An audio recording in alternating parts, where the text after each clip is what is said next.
رسول اللہ صلی اللہ علیہ وسلم کے احترام میں ذرا سی کمی بھی اتنا بڑا گناہ ہے کہ اس سے آدمی کی عمر بھر کی کمائی غارت ہو سکتی ہے، اس لیے کہ آپ کا احترام دراصل اس خدا کا احترام ہے جس نے آپ کو اپنا رسول بنا کر بھیجا ہے، اور آپ کے احترام میں کمی کے معنی خدا کے احترام میں کمی کے ہیں۔ اے لوگو جو ایمان لائے ہو، اپنی آواز نبی کی آواز سے بلند نہ کرو اور نہ نبی کے ساتھ اونچی آواز سے بات کیا کرو جس طرح تم آپس میں ایک دوسرے سے کرتے ہو۔ یہ وہ ادب ہے جو رسول اللہ صلی اللہ علیہ وسلم کی مجلس میں بیٹھنے والوں اور آپ کی خدمت میں حاضر ہونے والوں کو سکھایا گیا تھا۔ اس کا منشا یہ تھا کہ حضور کے ساتھ ملاقات اور بات چیت میں اہل ایمان آپ کا انتہائی احترام ملحوظ رکھیں، کسی شخص کی آواز آپ کی آواز سے بلندتر نہ ہو۔ آپ سے خطاب کرتے ہوئے لوگ یہ بھول نہ جائیں کہ وہ کسی عام آدمی یا اپنے برابر والے سے نہیں بلکہ اللہ کے رسول سے مخاطب ہیں، اس لیے عام آدمیوں کے ساتھ گفتگو اور آپ کے ساتھ گفتگو میں نمایاں فرق ہونا چاہیے، اور کسی کو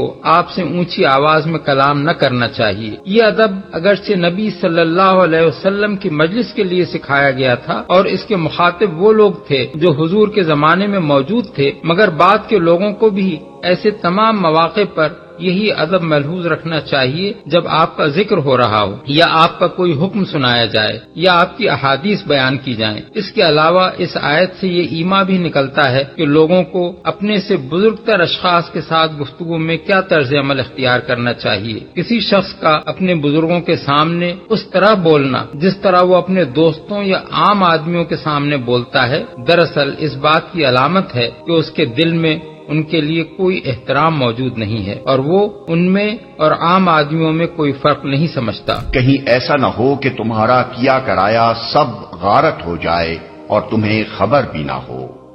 اس ارشاد سے معلوم ہوتا ہے کہ دین میں ذات رسول کی عظمت کا کیا مقام ہے۔ رسول پاک کے سوا کوئی شخص خواہ بجائے خود کتنا ہی قابل احترام ہو، بہرحال یہ حیثیت نہیں رکھتا کہ اس کے ساتھ بے ادبی خدا کے ہاں اس سزا کی مستحق ہو جو حقیقت میں کفر کی سزا ہے۔ وہ زیادہ سے زیادہ ایک بدتمیزی ہے، خلاف تہذیب حرکت ہے، مگر رسول اللہ صلی اللہ علیہ وسلم کے احترام میں ذرا سی کمی بھی اتنا بڑا گناہ ہے کہ اس سے آدمی کی عمر بھر کی کمائی غارت ہو سکتی ہے، اس لیے کہ آپ کا احترام دراصل اس خدا کا احترام ہے جس نے آپ کو اپنا رسول بنا کر بھیجا ہے، اور آپ کے احترام میں کمی کے معنی خدا کے احترام میں کمی کے ہیں۔